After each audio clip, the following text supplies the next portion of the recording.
All right, all right, all right. Here we go, geometry kiddos. We're going to do lesson 3, 4, and 3, 5. All right, ready, set, let's go. Let's go. For each pair of triangles, write a congruent statement. Justify your statement by identifying the congruence pattern. Then justify that the triangles are congruent by connecting corresponding vertices of the pre-image and image with line segments. Describe the relationship between the line segments. Okay, let's do it. So, first of all, I notice in this problem right here, we have triangle DCB is congruent to triangle FEG.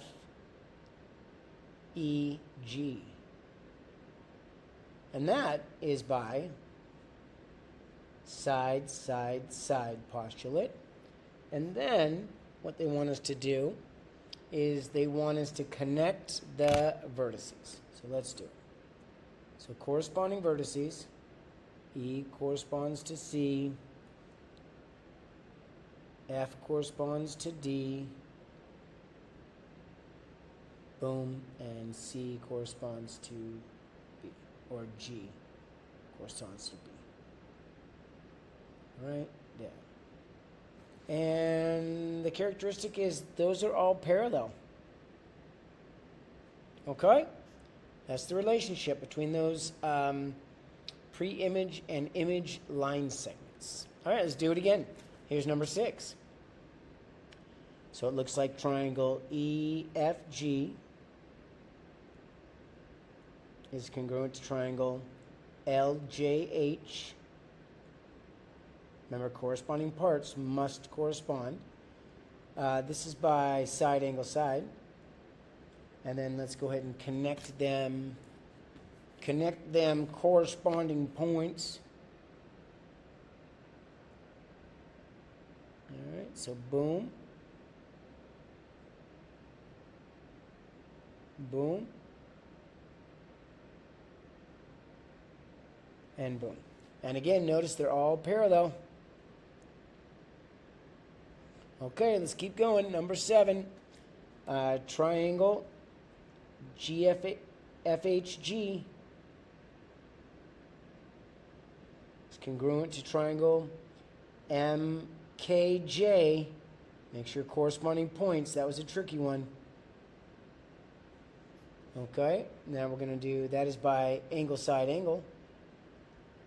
And we're going to connect those corresponding vertices. Boom. Boom. And boom. What do you notice? They're all parallel.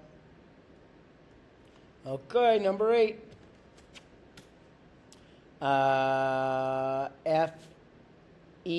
EFG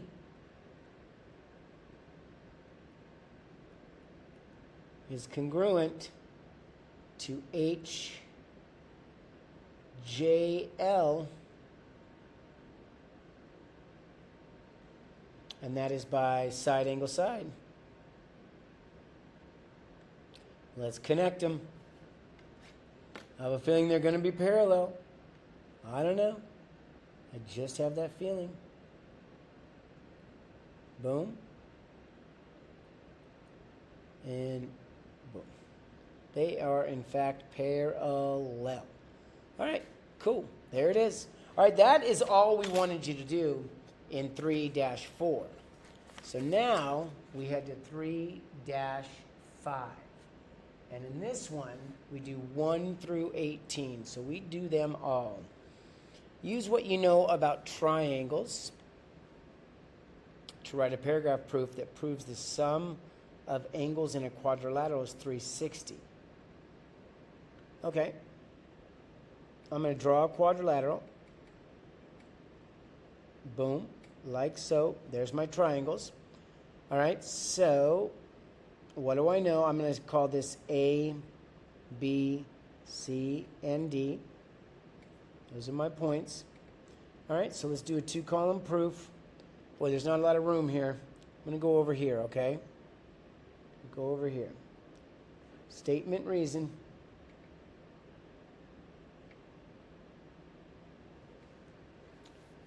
Okay, so it's a rectangle. All right, so because it's a rectangle, I know that AD. Let's see. What are we trying to prove here? Paragraph. Prove that sum of the angles of is 360. Oh, okay. All right. Sorry. Let's start over. We're talking about angles.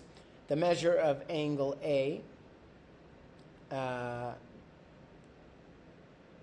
equals the measure of angle B equals the measure of angle C equals the measure of angle D.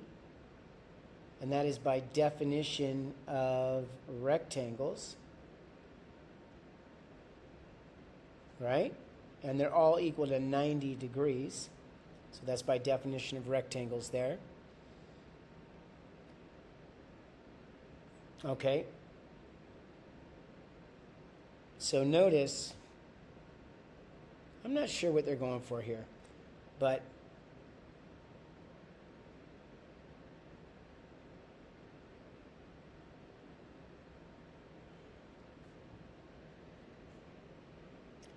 I'm going to go,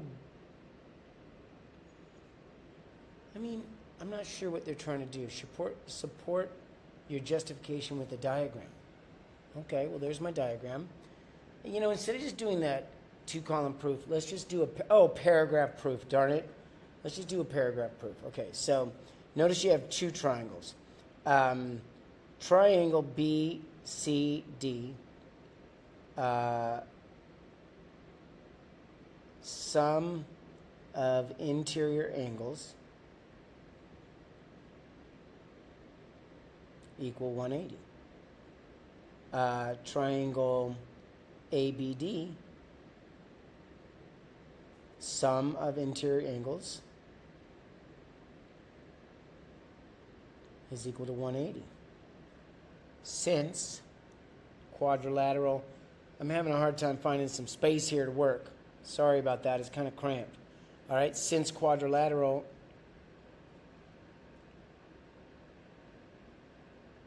is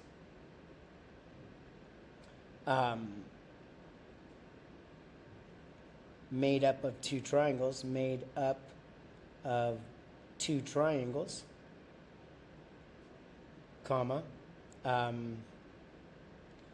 both of which have angle sums of 180,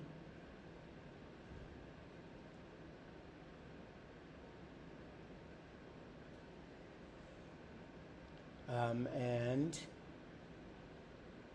2 times 180 equals 360, so quad ABCD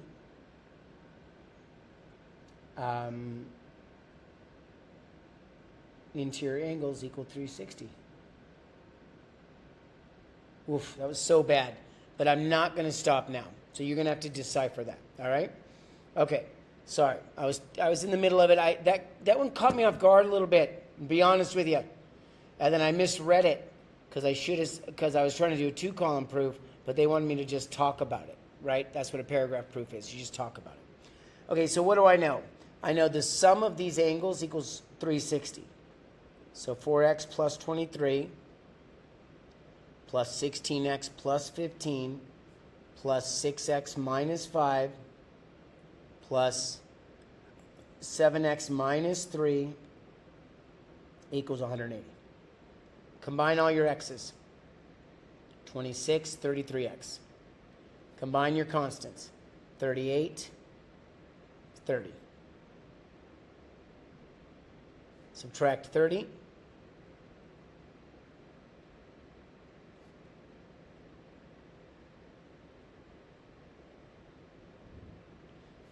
Divide by 33.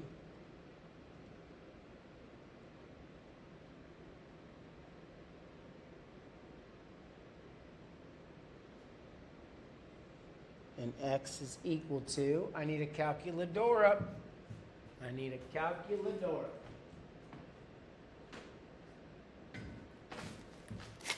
All right, so we know the sum of interior angles of a quadrilateral is 180. So I add up those angles, set it equal to 180. and then I simplify.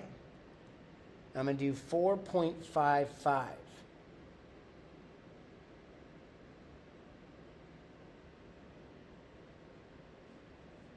There it is. Yep, that's it. Find x. That's it. I found x. Okay, for problem, use the graph lines P, Q, and R, and S. Okay, so it looks like for the next problem, we're going to use this graph. So I'm going to take a look at that. Okay. I'm getting this so I can put it here. Okay, find the equation of each line. Oh, my. Okay, so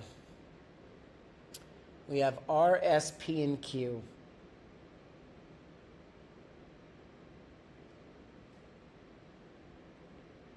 Okay, so we have y equals, y equals, y equals, y equals. All right, let's start with P. Okay, so P has a slope of, well, I'm going to go from here. Sorry, I'm going to go from there to there. So 1, 2, 3, 1, 2, 3, 4. So down 3 over 4. Okay, so that's P. And notice the y-intercept is 2. So now I'm going to do that for all of them. Okay, so Q. Sorry, that was Q. That was Q. P is the same, except its y-intercept is 4. Okay, so that's fine. All right, this is R. So rise over run, you got to have lattice points. So lattice point and lattice point. So 1, 2, 3, 1, 2, 3, 4. So up 3 over 4. That's going to be true for both R and S, but they have different y-intercepts. R has a y-intercept of 4. S has a y-intercept of 2. Okay, so there's your equations. Which, if any, of the lines are parallel? P and Q are parallel. Also, R and S, since slopes are the same.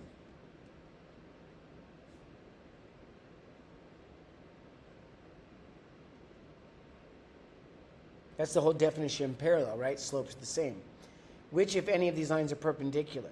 None. No opposite reciprocal.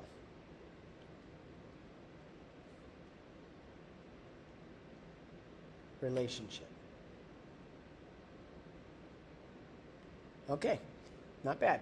Find the coordinates of the intersection of lines R and Q. Okay, so R and Q. Okay, so R is this. Q is this. So I'm going to set them equal to each other and find x. Add 3/4 x to both sides. So now you have 6/4. Subtract 4 equals -2. Now I'm going to divide by 6 over 4, which is the same as multiplying by 4 over 6. And that means x is -8 over 6. That's -4/3. That's crazy. Okay, if x is -4/3, then to find y, I substitute that in. So I'm going to go to Q, and I'm going to substitute that in for x. That all simplifies to 1. So that is 3. So my final answer, the point of intersection, is x, comma, y. So -4/3, comma 3. Woo! Let's go. Classify the shape made by the intersection of the 4 lines. That's a rhombus because all 4 sides are congruent, but we don't have 90-degree angles, so it is not a square. All right? So that is a rhombus. List any observations you can about the shape and its features. Okay. The shape is a rhombus. We've already discussed that. All sides congruent. Diagonals bisect.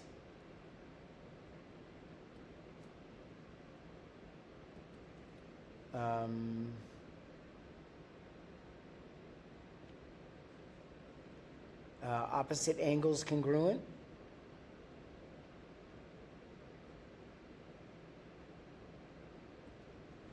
And I think that pretty much does it. Use the attributes of the shape to find the intersection of lines P and S.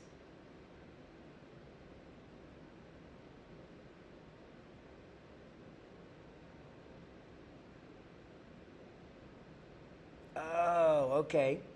So notice when we did this RQ, right? RQ was right here. Well, now we're looking at this.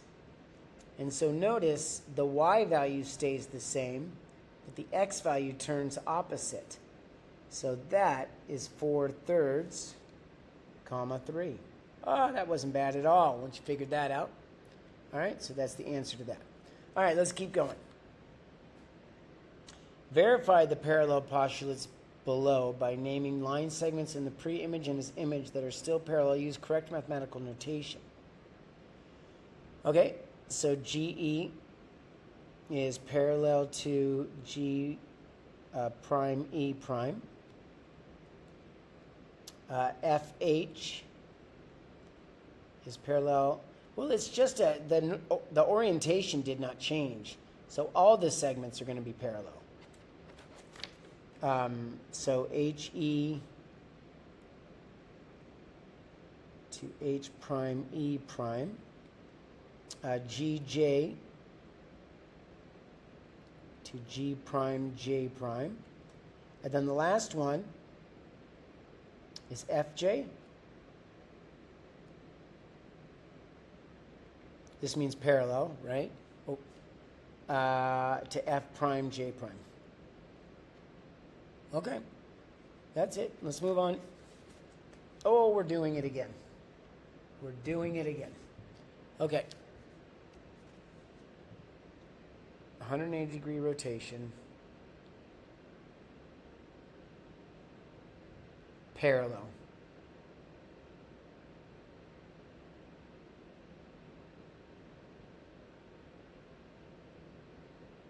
Okay. Well, 180-degree rotation. So that means FH is to F prime H prime.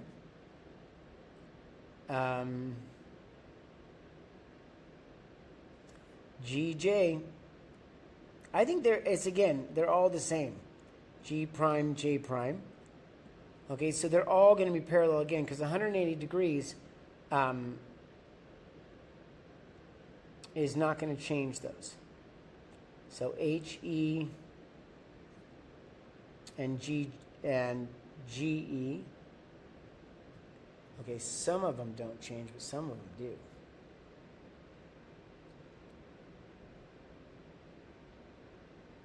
HE and H prime E prime. And then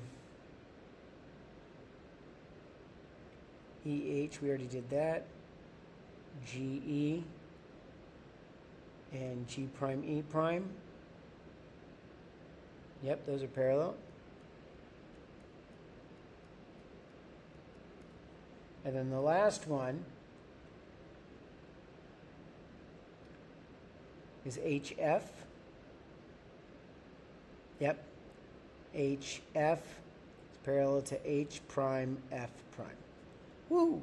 After reflection, line segments in pre-image that are parallel to the line of the reflection will be parallel to the corresponding line segments in the range.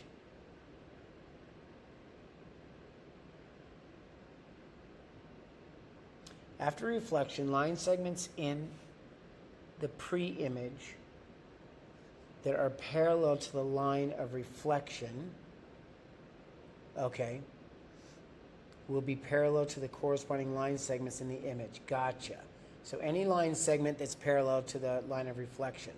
So that looks like HE and H prime E prime, the only one.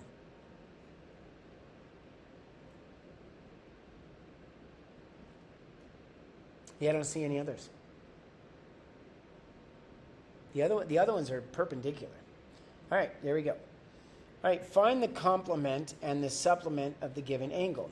Okay, so complement means it adds up to 90. So 90 minus 37 is 53. That's the complement. Supplementary means it adds up to 180. So 180 minus 37 is equal to 143, and that is supplementary. Okay? So 90 minus 59 is 31. So complementary is 31 degrees. Supplementary is 180 minus 59. That's 121. 90 minus 89 is 1. So the complementary is 1 degree. The supplementary is 180 minus 89. That's 91. And that would be supplementary. Now I do 111. There is no complement to 111 because it's over 90. So complement is none.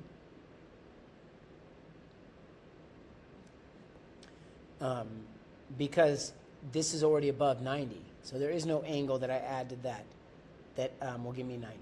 The supplement is equal to, I don't know why I put that there and that there. Supplement is equal to 180 minus that, and that's 69 degrees. Woo, that's done. That wasn't bad. That wasn't bad. All right, let's keep going. Oh, we're going to keep going. Okay, so 90 minus 3 is 87. That's the complement. And then 177 is the supplement. 0 degrees is the complement, and 90 degrees is the supplement. Okay, so remember, complement, add up to 90, supplementary, add up to 180. Okay, we're going to do a translation. Going to go x minus 7, x minus 2. So minus 7 minus 2, that's C prime. Minus 7 minus 2, that's B prime. Minus 7 minus 2, that's A prime. And then use a straight edge to connect, please.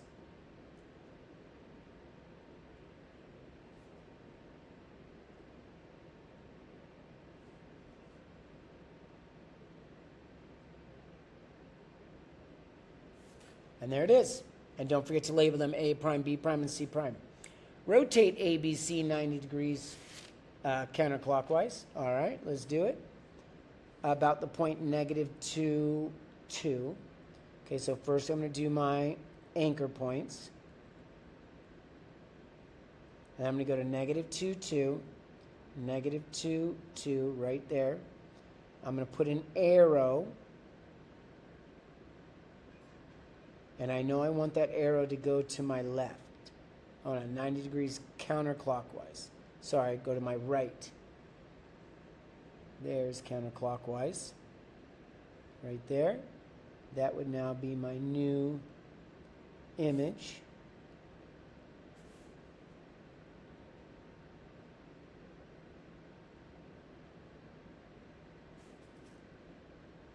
Right there. Okay, this is B prime. This is A prime, and this is C prime. And then please make sure you connect those.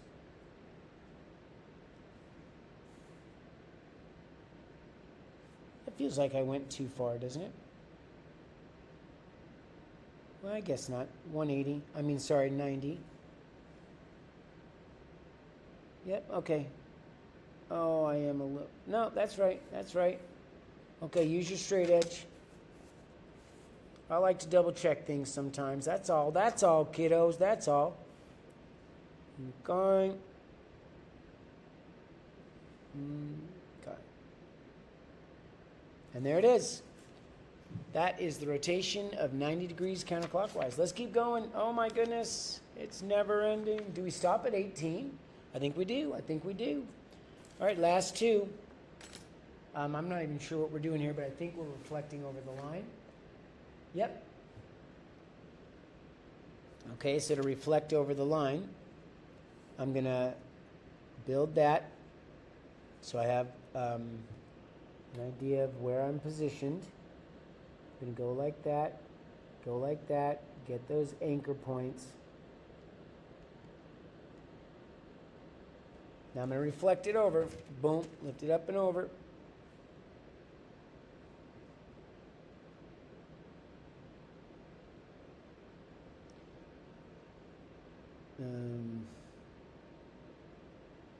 Okay, right about there. Boom, boom, boom. This is Z prime, this is X prime, and this is Y prime. Use your straight edge to connect, please. Boom, boom, boom. All right, there it is. One more. Another translation. I like these. These are fun. Over 7, down 4. Over 7, down 4. That's R prime. Over 7, down 4. That's Q prime. Over 7, down 4. That is P prime. Connect them using a straight edge. All right, kiddos, that's it. We done it. We done it. All right? Stay strong. Keep doing it. Keep doing it. Don't quit until you're done, right? Stay strong. Show fortitude. Be wonderful. All right, see ya. Bye.